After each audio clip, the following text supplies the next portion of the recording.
శ్రీమాత్రే నమః. నేను మీ చెల్ల జ్యోతిర్మయి. ఓం వైబ్స్కు స్వాగతం. ఈ వీడియోలో పాడ్యమి రోజు పఠించవలసిన దుర్గా పంచరత్న స్తోత్రం మరియు భవానీ భుజంగ ప్రయాత స్తోత్ర పఠన విశేషాలు తెలిపే ప్రయత్నం చేస్తాను. దసరా మొదటి రోజు పాడ్యమి తిథి. ఈ రోజున శైలపుత్రీ దేవిని ఆరాధిస్తారు. ఈ దేవి పార్వతీదేవి అవతారం.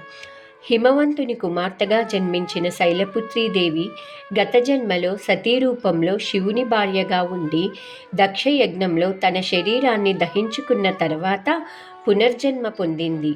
ఈ రూపంలో మళ్ళీ శివునితో కలిసి లోకరక్షణ కోసం దేవతలకు శక్తి ఆశీర్వాదాలను ప్రసాదించింది. ఈ రోజున ఆదిశంకరాచార్యులు వారు రచించిన దుర్గా పంచరత్న స్తోత్రం మరియు భవానీ భుజంగ ప్రయాత స్తోత్రం పఠిస్తే చాలా మంచిదని ఆధ్యాత్మికవేత్తలు చెబుతున్నారు.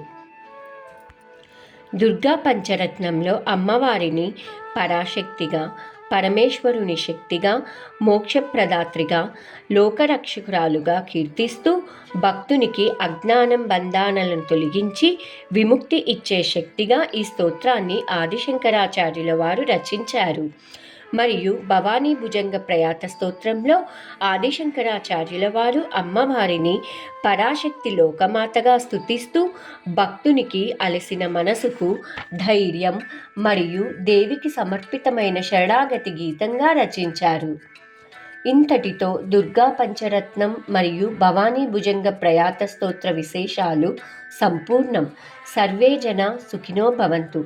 మరొక వీడియోలో శ్రీ ఆదిశంకరాచార్యుల వారి దిగ్విజయ పరంపరలోని విశేషాల గురించి తెలుసుకుందాం.